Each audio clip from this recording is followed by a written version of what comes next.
पण पाहत आहात धुळे टीव्ही, आपली बातमी आपल्या पडद्यावर. आता बातम्या पाहूया विस्तारानं. श्रावण महिना आला की लहानांपासून मोठ्यांनाही त्र्यंबक बापूजी ठोंबरे अर्थात बालकवी यांची आठवण झाल्याशिवाय राहत नाही. शाळेत साऱ्यांनी बालकवींची श्रावण मासी हर्ष मानसी हिरवळ दाटे चोहीकडे ही कविता अभ्यासली आहे.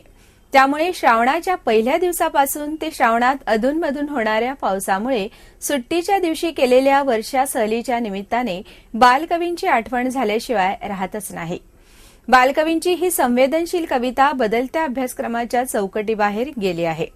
तेव्हा मुलं या कवितेपासूनच नाही तर निसर्गापासून दूर गेली. त्याचवेळी निसर्ग मुलांपासून नाही तर साऱ्यांपासून दूर गेलाय. ही वस्तुस्थिती आहे. यंदा श्रावणात पशु पक्षी आणि पिके श्रावण सरींना तरसल्यात. निर्माण झालेली परिस्थिती बालकवींना कळवावी अशी संकल्पना सुचली.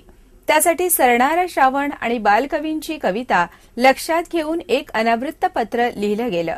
हे पत्र खास धुळे टीव्हीच्या श्रोत्यांसाठी सादर. तीर्थरूप श्री राजमान्य राजर्श्री त्र्यंबक बापूजी ठोंबरे उर्फ बालकवी यांना सस्नेह नमस्कार. व्हॉट्सअप फेसबुकच्या जमान्यात पत्र प्रपंच करतोय याबद्दल क्षमस्व. वेदना संवेदना आणि आत्मचिंतनाचे विषय हाताळायचे असतील तर त्याला पत्रोत्तराशिवाय पर्याय नाही याची खात्री पटू लागली अनेकांना. असो, पत्रास कारण की तुमच्या श्रावण मासी हर्ष मानसी हिरवळ दाटे चोहीकडे ह्या कवितेनं प्राथमिक शिक्षण घेत असताना मनावर केलेलं गारूड आजही कायम आहे.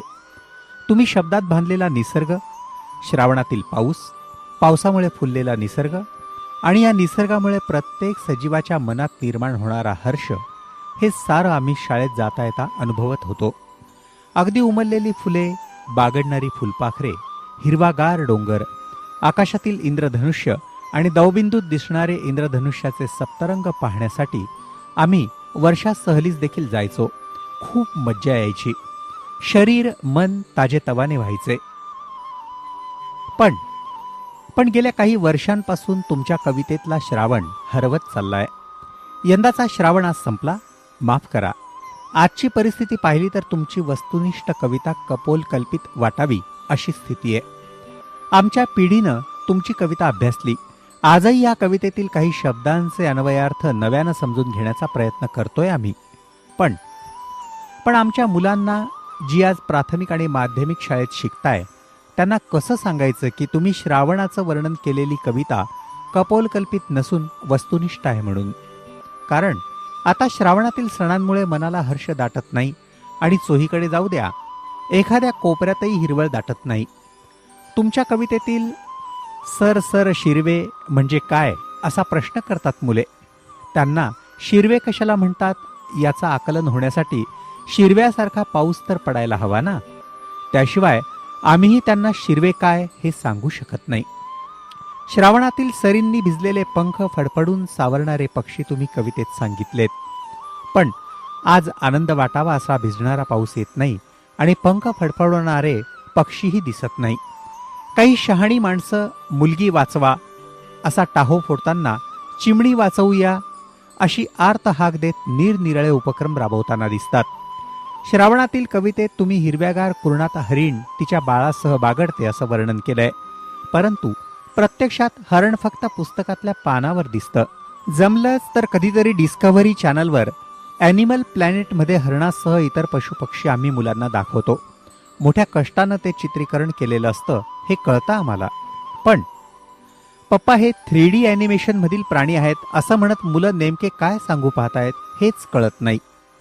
खिल्ला रेही चरती राणी गोफही गाणी गात फिरे, मंजुळ पावा गाई तयांचा श्रावण महिमा एक सुरे असं वर्णन तुम्ही कवितेत केलंय. मात्र आज श्रावणातच चारा नसल्याने दुभती जनावरे भाकड झालीत. तेव्हा खिल्लारी जोडी आपल्या दाराशी असावी हे केवळ दिवा स्वप्नच ठरू लागत आहे. तुम्ही कवितेत वर्णन केलंय गोफई गाणी गात फिरे. परंतु यंदा श्रावणात पेरणी करण्याची वेळ आली आहे. कणसात दाणे भरतील की नाही याची शाश्वती नाही. तेव्हा पक्ष्यांपासून कणसातील दाण्यांचं रक्षण करण्यासाठी गोफ कसा फिरणार?